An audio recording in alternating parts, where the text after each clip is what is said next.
start the whole thing off by saying I really don't understand why this isn't an Avengers movie, why it's a Captain America movie, but I feel like that's kind of the beginning of that phase, so to speak, where they all just kind of start intermingling with each other, except for like the origin story that comes next. Like, it's really just more Avengers.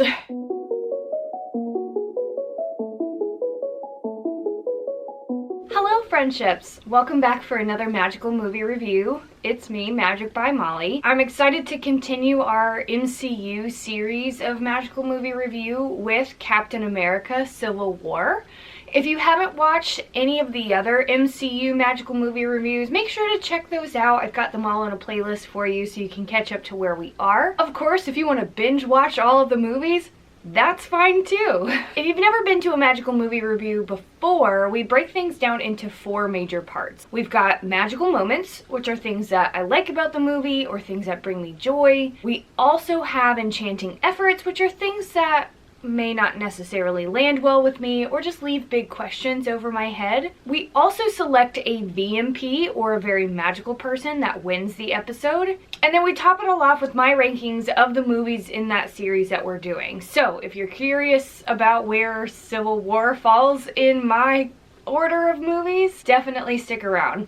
I also have a really big question for those of you that are watching, so I hope you stick around because I hope you're able to answer this question for me honestly, because I really want to know. I'm also bringing the glitter back, Uniglitter. Love them, blue and red, for my good friend Cappy, and of course just a blue shirt because that's where I am in life. So let's dive right into magical moments. I have always thought this, but thought it especially so in this particular film, that Captain America movies have just better fight scenes in them. And I think it's because Captain America doesn't have a whole bunch of flash and show to them. Like, so let's take Iron Man. Iron Man is one of my favorite Avengers. Love him, love his character. But there's a lot of technology that goes into it. And there's hand-to-hand combat, but it's really like robot-to-hand combat. I don't know, it's hard to explain that, but something about Captain America makes it feel real and achievable when it comes to the fight scenes that they're doing. I know that there's some level of like theatricality to it, like of course there's like suspension cords and like they can't all do those flips like on their own. Like, of course I'm taking it with a grain of salt, but I mean, it's just incredibly good. Like, it's just your classic action movie fight scenes. So I think they do that really well. And of course, it's hard for me to go on without saying that Black Widow is, I think, growing more and more my favorite Avenger.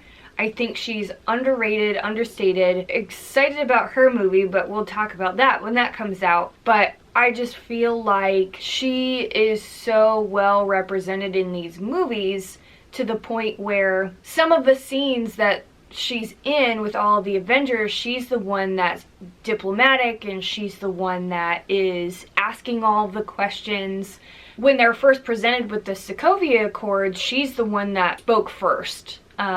Of course, probably other than Iron Man, but we don't really see that part. She's the one asking questions. She's the one that goes to the UN. Like, none of the other Avengers that even signed the Sokovia Accords went to the actual UN meeting. So I just think that she is such a good character as the only female in the main Avengers, or the A-list group, that actually like has grit. You know what I mean? So of course, even though it's a Captain America movie, Black Widow, I think, definitely shines really bright, and that was a joy for me to watch because of course she's one of my favorites. So I love Black Widow. Moral of that story. Now of course, with plot, we're swinging back from Ant-Man being a more simple story into some of our more complex plots, which this week I was definitely in the mood for. I think it's bringing us back into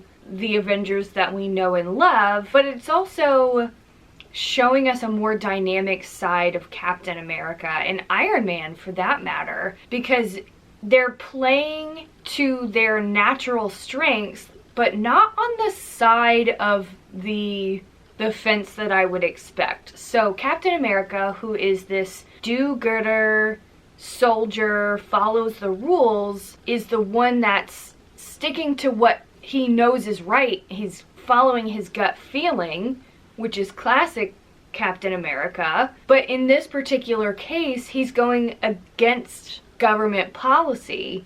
And so that's totally opposite of what I would have expected. Same with Iron Man, kind of this bad boy vigilante who just kind of signed himself up to be Iron Man and follows his own rules, is the one that's helping to implement the Sokovia Accords and protect the Avengers. So I think it's a really interesting dynamic. While they're following their true character, which I think is really important, they're going outside of the norm. So I think it was really well done and really well written, because of course, you know, with long series, whether it's movie or TV, you know, writers kind of have to throw in something exciting every once in a while, and sometimes that doesn't land well because they may do something, the character may do something that's totally outside of what you would ever think possible for them. But I think this is believable and without losing who the characters are. So I think that that was a great magical moment slash theme throughout the movie. And of course,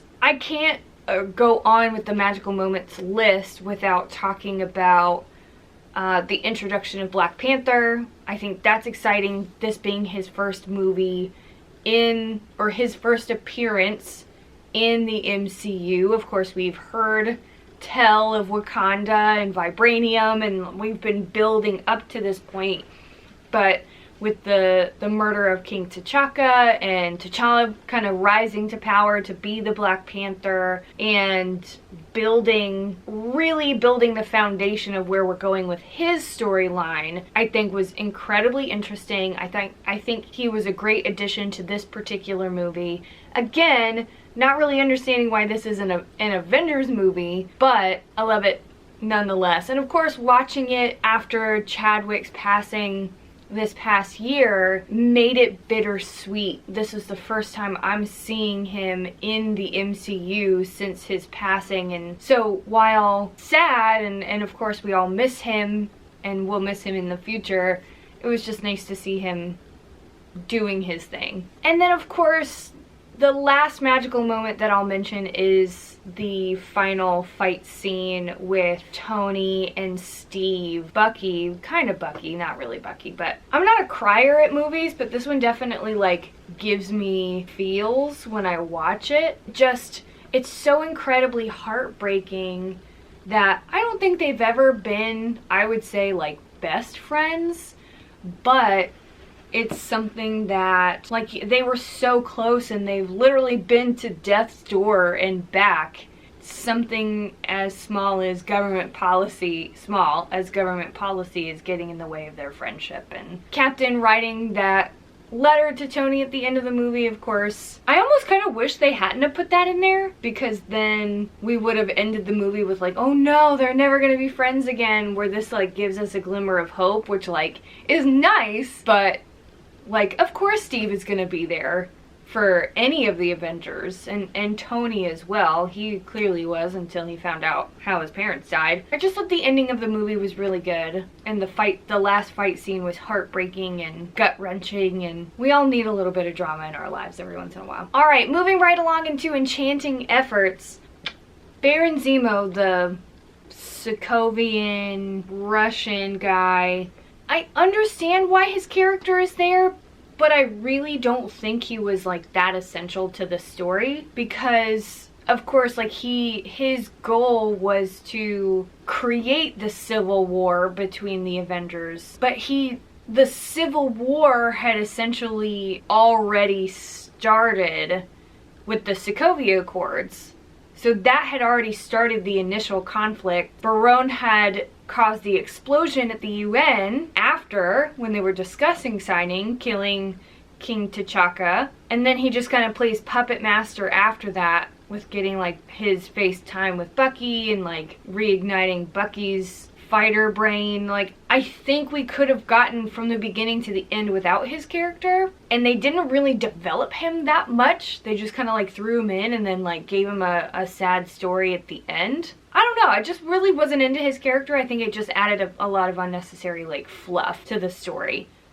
But I love the actor, Daniel Bruhl, and who's Spanish-German, by the way. He can do just about anything, so if you haven't seen any of his other movies, definitely check them out. Especially Eva. It's like a Spanish film, but it came out in 2011 and it's really good. Okay, that's it. That's all I'll say. And getting back into characters, so T'Challa, of course, I'm excited that he's in the movie, but it seems a little hypocritical that he wants to kind of get rid of these vigilante Avengers, and yet he decides as soon as his father dies that he's gonna go out and find the Winter Soldier and kill him himself, like totally disregarding the diplomacy that he's calling for in the UN. So it seems a little hypocritical. I mean, when you lose a parent or lose a loved one, like, you're not really to blame for a lot of your decisions after that, but it just seems like too much, and they caused a lot of destruction in that chase scene afterward with Black Panther. So it's like, it just seems very like wishy-washy, which I don't like about his character in this particular movie. And the last enchanting effort that I'll mention is my big question. So I thought about this during the movie, and I thought, what would I do if I was presented as an Avenger, put myself in the jumpsuit of Black Widow. If I were Black Widow, would I sign the Sokovia Accords? I think I still really don't know the answer. If I were to pick a particular person that it kind of represents how I think I would act or how I would behave in that particular situation, I would probably have to go with Black Widow. I think because she's trying to keep a certain level of diplomacy, like she's doing that across the board. So it's like she wants so desperately for there to be peace and for her to live her life, and so the Sokovia Accords kind of gives her that opportunity. But then I think she genuinely understands where Captain America is coming from. She clearly helps them get away when the final fight scene happens. I think she's more in the middle, and I think that's where I fall. I don't know, it's so hard because I think that there are some things where there needs to be rules and there needs to be regulations to keep more people safe. But if the Avengers hadn't done what they've done in the past, yes, people died, but how many more would have died if they didn't take action and fight for everyone? So I don't know, I'm so in the middle, and so I thought that would be a really fun question to pose to you all. If you were presented with the Sokovia Accords, would you sign? Or is there a particular character that you kind of lean on as far as who you think represents what you would do? So comment below because I really, really want to know. So that brings us to the VMP. Of course, this week I'm gonna have to go with Black Widow. I think everybody else is just kind of having a temper tantrum, and she seems to be level setting everybody in the movie, which is unusual for her character, and I'm also just a little bit biased because I love her so much. But I think she's the one that's really trying to drive change by staying in the middle lane and keeping everybody happy. And she's also just kick-ass. Like, she just jumps in there and fights her ass off and is saving lives left and right. So, I mean, how can't you love her? That brings us to our list of the MCU series in the order that I love them or would prefer to watch them in. Again, subject to change just based on my life and how I change. But as of right now, I'm keeping the Avengers at the top, then Iron Man, Captain America the Winter Soldier, Captain America Civil War, Captain America, Guardians of the Galaxy, Thor, Iron Man 3, Avengers Age of Ultron, Captain Marvel, Guardians of the Galaxy 2, Ant-Man, Iron Man 2, The Incredible Hulk, and Thor: Dark World. I legitimately went back and forth between Captain America: Winter Soldier and Civil War, and I think really the deciding factor was that elevator scene in the Winter Soldier. So congrats, Winter Soldier, that's what saved you. Thanks for hanging out with me again this week. As a reminder, in the new year, I'm doing 3 Mondays on, 1 Monday off to give myself a break, give me a chance to take more naps on the weekends. I'm sure you all can appreciate that. I do appreciate all of you who tune into these every week, or at least watch part of them. I know some of you are friends that I've known for a long time, so thank you for being here and supporting me. Some of you are new friends. I'm happy to meet you. I'm glad that we're in each other's lives, so I hope you guys keep coming back. Make sure you like and subscribe this video, share if you think that anybody else would be interested, and of course follow me on all the social medias at MagicXMolly. Thanks again, have a great rest of your week, and stay weird. Captain Buddy Boy! Do do do do do do do do. You a good boy? You look like you're flopping. I love you.